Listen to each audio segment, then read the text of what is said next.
The way resumes were written many years ago when I first started my career is very different to how they are written now. Today, resume writers, me included, and job seekers are breaking some of those traditional rules. Why? Well, it's not how your resume looks that is important. It's what it says about you.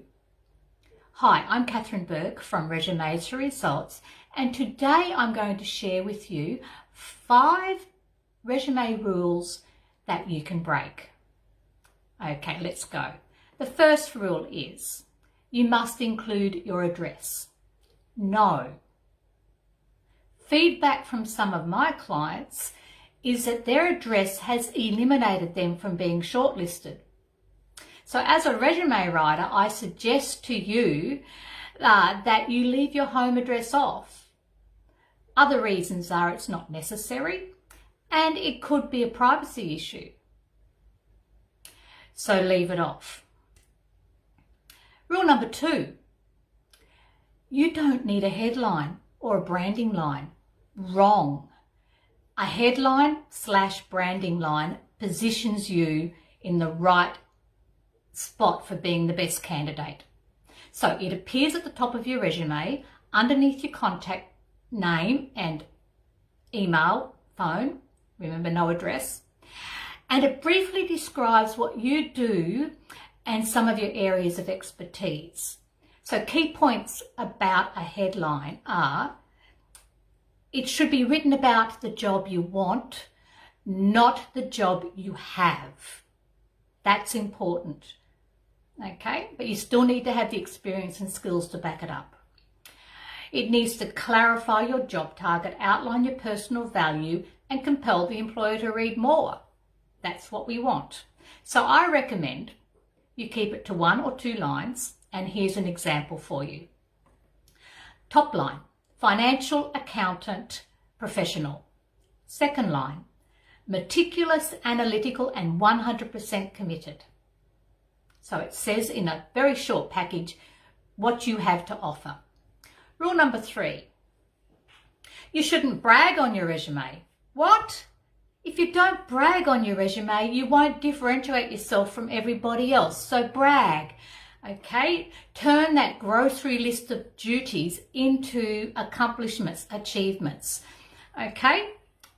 Doesn't take much to do it, just a little bit of thought put into it. So here's an example about accounts payable. So if I'm a financial administrator, accountant, and I do accounts payable and receivable all day, every day, in and out, I might just have on my duties list, process accounts payable, receivable, export financial reports, all this boring stuff that we all know that an accountant does. Well, wouldn't it sound better if you had something like this?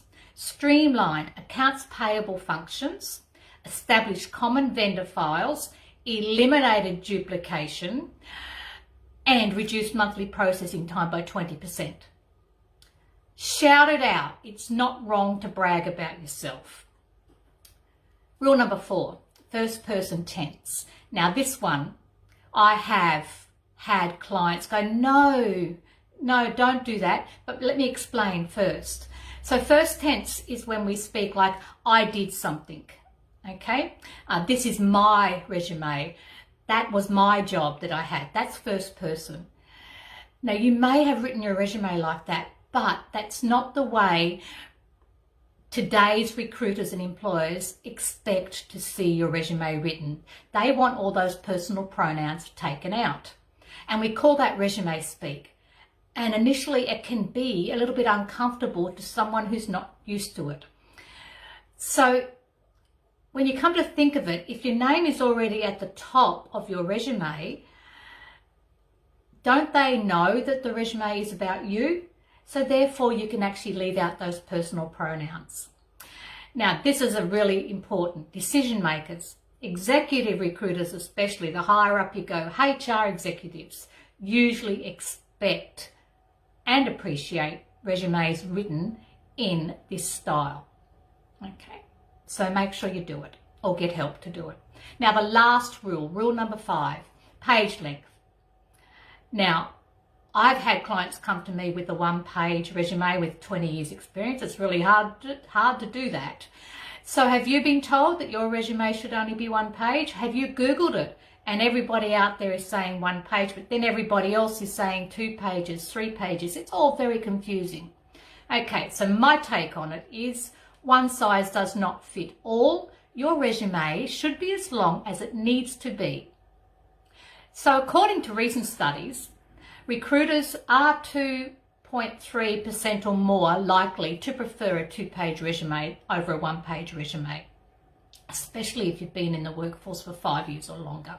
My opinion, 2 pages is fine, even 3 pages, depending on your level, position, and the complexity of your roles and the accomplishments that you want to include. Okay, so one size does not fit all. The one key point there though, when it comes to resume length, make sure the most relevant information that you want to include is on the first half of the first page. That way, if they don't get to the second, third page, it won't matter because they've already seen what you have to offer.